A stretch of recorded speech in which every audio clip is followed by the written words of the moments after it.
কারাগারে অসুস্থ হয়ে চিকিৎসাধীন অবস্থায় মারা গেছেন সাবেক প্রধানমন্ত্রীর বেসরকারি শিল্প ও বিনিয়োগ উপদেষ্টা সালমান এফ রহমান ও সাবেক আইনমন্ত্রী আনিসুল হক। হাসিনা সরকারের পতনের পর নাশকতা কিংবা হত্যা মামলার আসামি হিসেবে তাদের আটক করা হয়েছিল।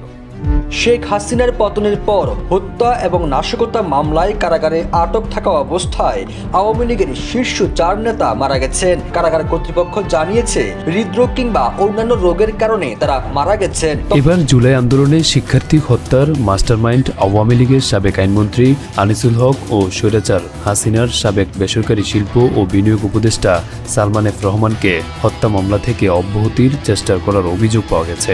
ডিএমপির অতিরিক্ত উপকমিশনার সানজিদা আফরিনের নির্দেশে কাজটি করা হয়েছে বলে জানা গেছে। ঢাকা মহানগর পুলিশের সাবেক অতিরিক্ত উপকমিশনার সানজিদা আফরিনকে সাময়িক বরখাস্ত করা হয়েছে। ক্ষমতার অপব্যবহারকারী এই অবৈধ পুলিশ অফিসার সানজিদা আফরিন সে ইতিপূর্বেও কিন্তু আলোচনায় এসেছিল এবং তখন আমরা দেখেছিলাম বা জেনেছিলাম যে কিভাবে এই এডিসি সানজিদা সে তার ক্ষমতার অপব্যবহার করে এবং তার আমলনামা। তবে এইবার আওয়ামী লীগের শীর্ষ নেতা আনিসুল হক ও সালমান এফ রহমানকে ছাত্র জনতার হত্যা মামলা থেকে একেবারে নির্দোষ হিসাবে অব্যাহতি দিতে গিয়ে হাতে নাতে ধরা পড়ে গিয়েছে এই অবৈধ পুলিশ অফিসার এডিসি সানজিদা। ইতিমধ্যেই এই অপরাধে তাকে বরখাস্ত করা হয়েছে এবং এই খবর শুনে কারাগারেই হার্ট অ্যাটাক করে বিদায় নিয়েছে, মারা গিয়েছে আওয়ামী লীগের শীর্ষ 2 নেতা। দর্শক, এ বিষয়ের কিছু অংশ ভিডিওর শুরুতে শিরোনামে আপনারা দেখে এসেছেন, বিস্তারিত দেখবেন পুরো ভিডিও জুড়ে। এই বিষয়গুলো দেখার পূর্বে আপনাদের একটা অনুরোধ করব, যারা আমাদের চ্যানেলে নতুন আসছেন চ্যানেলটি সাবস্ক্রাইব করে অল ক্লিক করে বেল আইকনটি চালু করে দিবেন, তাহলে নিত্য নতুন পরিবেশন করা আলোচিত সংবাদগুলো অটোমেটিকভাবে আপনারা পেয়ে যাবেন।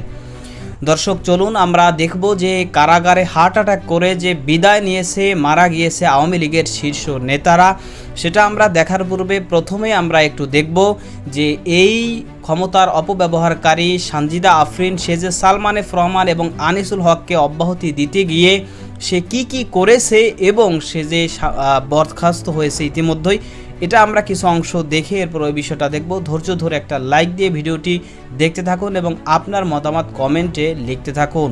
5 আগস্ট ছাত্র জনতার গণ অভ্যুত্থানে পালাতে বাধ্য হন স্বৈরাচার হাসিনা। তিনি পালিয়ে যাওয়ার পর একে একে গ্রেফতার করা হয় ছাত্র হত্যার নির্দেশদাতা আওয়ামী লীগের মন্ত্রী, এমপি ও নেতাকর্মীদের। তার মধ্যে স্বৈরাচার হাসিনার সাবেক মন্ত্রী আনিসুল হক ও তার উপদেষ্টা সালমান এফ রহমানকে 2 হত্যা মামলায় গ্রেফতার করা হয়। এছাড়া সেনাবাহিনী থেকে অব্যাহতি পাওয়া মেজর জেনারেল জিয়াকেও গ্রেফতার করা হয়। এবার জুলাই আন্দোলনে শিক্ষার্থী হত্যার মাস্টারমাইন্ড আওয়ামী লীগের সাবেক আইনমন্ত্রী আনিসুল হক ও স্বৈরাচার হাসিনার সাবেক বেসরকারি শিল্প ও বিনিয়োগ উপদেষ্টা সালমান এফ রহমানকে হত্যা মামলা থেকে অব্যাহতির চেষ্টা করার অভিযোগ পাওয়া গেছে। ডিএমপির অতিরিক্ত উপকমিশনার সানজিদা আফরিনের নির্দেশে কাজটি করা হয়েছে বলে জানা গেছে। ডিবি সূত্র বলছে, ঊর্ধ্বতন কর্মকর্তাদের জিজ্ঞাসাবাদে জাহাঙ্গীর আরিফ দাবি করেছেন তিনি অতিরিক্ত উপকমিশনার এডিসি সানজিদা আফরিনের নির্দেশে কাজটি করেছেন। এছাড়া অব্যাহতি দেওয়ার চেষ্টা হয়েছিল ন্যাশনাল টেলিকমিউনিকেশন মনিটরিং সেন্টারের NMTC এর সাবেক মহাপরিচালক মেজর জেনারেল জিয়াউল আহসানকেও। তবে আদালতে ওঠার আগেই বিষয়টি ধরা পড়ে যায়। পরে বিষয়টি আবারও তদন্ত করার নির্দেশ দিয়েছে অন্তর্বর্তী সরকার। 2টি হত্যা মামলায় চূড়ান্ত প্রতিবেদন দেওয়া এবং আনিসুল ও সালমানকে অব্যাহতির বিষয়টি জানাজানি হওয়ার পর থেকে অসুস্থতা দেখিয়ে ছুটিতে রয়েছেন মামলার তদন্ত কর্মকর্তা জাহাঙ্গীর আরিফ। জানা যায়, তদন্ত কর্মকর্তা তার ডিবির পরিচয় গোপন করে থানা পুলিশের কর্মকর্তার পরিচয় দিয়ে চূড়ান্ত প্রতিবেদনটি আদালতে জমা দেওয়ার চেষ্টা করেছিলেন। তিনি এক্ষেত্রে নিয়ম অনুযায়ী ঊর্ধ্বতন কর্মকর্তাদের অনুমতি নেননি। আনিসুল হক ও সালমানকে অব্যাহতি দেওয়া হয়েছিল বৈষম্য বিরোধী ছাত্র আন্দোলনের সবুজ মিয়া ও শাহজাহান মিয়া হত্যা মামলায়। এই মামলা দুটির তদন্ত করেছিলেন ঢাকা মহানগর পুলিশের গোয়েন্দা বিভাগের রমনার পরিদর্শক মোহাম্মদ জাহাঙ্গীর আরিফ। তিনি গত 23 অক্টোবর 2 মামলা আদালতে চূড়ান্ত প্রতিবেদন জমা দেওয়ার চেষ্টা করেছিলেন। চূড়ান্ত প্রতিবেদনে নিজেকে তিনি নিউ মার্কেট থানার পরিদর্শক পরিচয় দিয়েছেন, যদিও তিনি কর্মরত রয়েছেন ডিবিতে। আনিসুল ও সালমানকে অব্যাহতি চেষ্টার ঘটনাটি জানার পরই জড়িতদের বিরুদ্ধে ব্যবস্থা নিতে কর্তৃপক্ষকে সুপারিশ করেছেন ডিবির দায়িত্বপ্রাপ্ত ডিএমপির অতিরিক্ত কমিশনার রেজর করিম সলিম মল্লিক। এর পরিপ্রেক্ষিতে পরিদর্শক জাহাঙ্গীর আরিফকে সাময়িক বরখাস্ত করা হয়েছে। পুলিশ ও আদালত সংশ্লিষ্ট সূত্র জানিয়েছে, আনিসুল হকের বিরুদ্ধে হত্যা মামলা সহ মোট মামলা হয়েছে 55টি। সালমান এফ রহমানের বিরুদ্ধে মামলা হয়েছে 48টি। ঢাকা মহানগর পুলিশের সাবেক অতিরিক্ত উপকমিশনার সানজিদা আফরিনকে সাময়িক বরখাস্ত করা হয়েছে। রোববার স্বরাষ্ট্র মন্ত্রণালয়ের এক প্রজ্ঞাপনে তাকে বরখাস্ত করার কথা জানানো হয়। সানজিদা বর্তমানে আর্মড পুলিশ ব্যাটালিয়নে কর্মরত রয়েছেন। প্রজ্ঞাপনে বলা হয়েছে, সানজিদাকে সরকারি চাকরি বিধি আইনে বরখাস্ত করা হয়েছে। বরখাস্তকালে তিনি বরিশাল রেঞ্জে সংযুক্ত থাকবেন এবং বিধি অনুযায়ী খোরপোশ ভাতা পাবেন।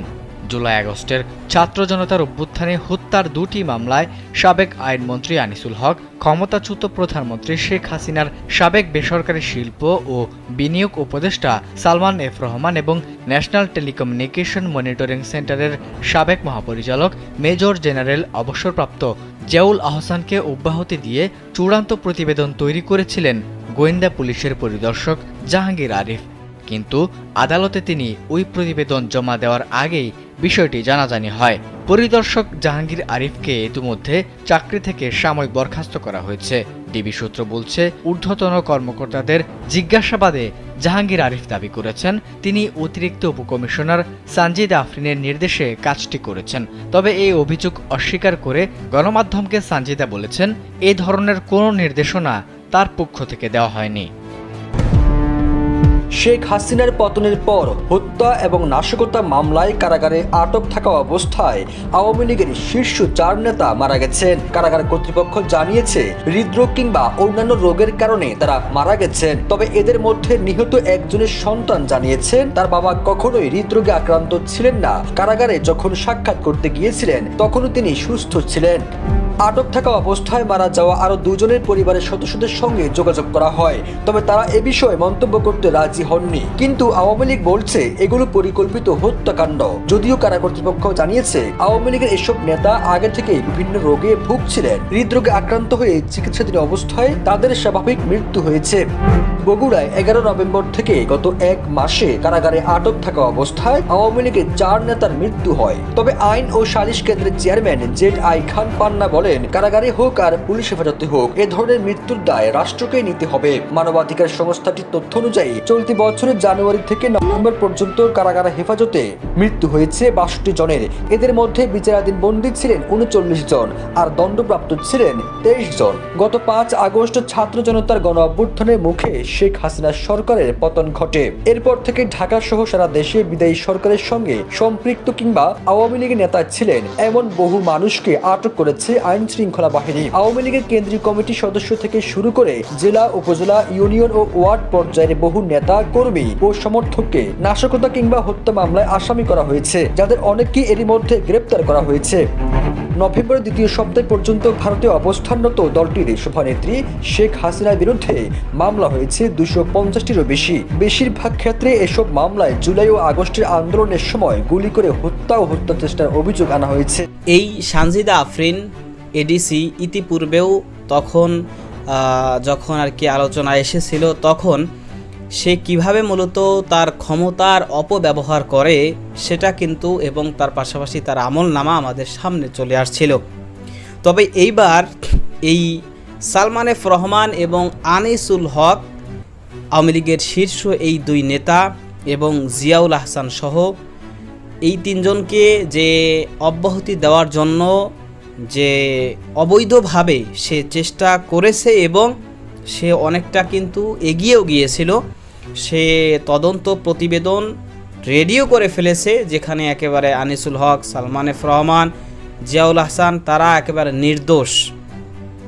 এখন আদালতের পক্ষ থেকে সিদ্ধান্ত নেওয়া হয়, কিন্তু আদালতের পক্ষ থেকে প্রশাসনের কাছে, পুলিশদের কাছে, তাদের কাছে কিন্তু দায়িত্ব দেওয়া হয় যে আপনারা এই বিষয়টা তদন্ত করবেন, তদন্ত করে তদন্ত প্রতিবেদন জমা দেবেন। অর্থাৎ তদন্ত প্রতিবেদনটা যেভাবে কোর্টে আদালতে জমা হবে তার উপর ভিত্তি করেই আদালত থেকে সিদ্ধান্ত নেওয়া হয়।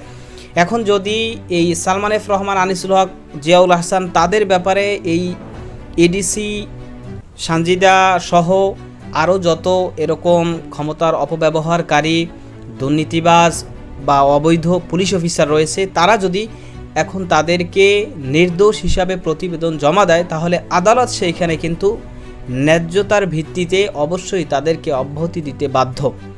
তো এই অবৈধ পুলিশ অফিসাররা তারা আবারও পুনরায় তাদের যেই এতদিন ধরে তারা যেই সমস্ত অবৈধ কার্যকলাপ করেছে তার ধারাবাহিকতায় নতুন করে আবার এই আসামিদেরকে অবৈধভাবে অব্যাহতি দেওয়ার জন্য কিন্তু তারা এই তদন্ত প্রতিবেদন তৈরি করেছিল এবং এই তদন্ত প্রতিবেদন জমা দিবে এরকম একটা অবস্থায় কিন্তু বিষয়টা ফ্লাশ হয়েছে, আলোচনায় আসছে যে আসলে এই অবৈধ অফিসাররা তারা এই অবৈধ কাজ করতেছে এবং এই আসামিদেরকে মিথ্যা একটা প্রতিবেদন তৈরি করে তাদেরকে নির্দোষ সাব্যস্ত করে তাদেরকে নির্দোষ বা অব্যাহতি দেওয়ার চেষ্টা করতেছে। তো সে কারণেই ইতিমধ্যেই এই এডিসি সানজিদাকে বরখাস্ত করা হয়েছে এবং পাশাপাশি এখন দাবি উঠেছে যে যারা এরকম অবৈধ পুলিশ সহ যারাই এরকম অবৈধ অফিসার রয়েছে তাদেরকে অবশ্যই আরও কঠিন বিচারের মুখোমুখি করতে হবে। আপনিও এই কথার সাথে একমত পোষণ করেন কিনা সেটা কমেন্ট সেকশনে জানাতে পারেন। ভালো থাকবেন, সুস্থ থাকবেন, দেখা হবে নতুন কোনো ভিডিওতে, কথা হবে নতুন কোনো বিষয়ে। আজকে পর্যন্তই, আসসালামু আলাইকুম ওয়া রাহমাতুল্লাহ।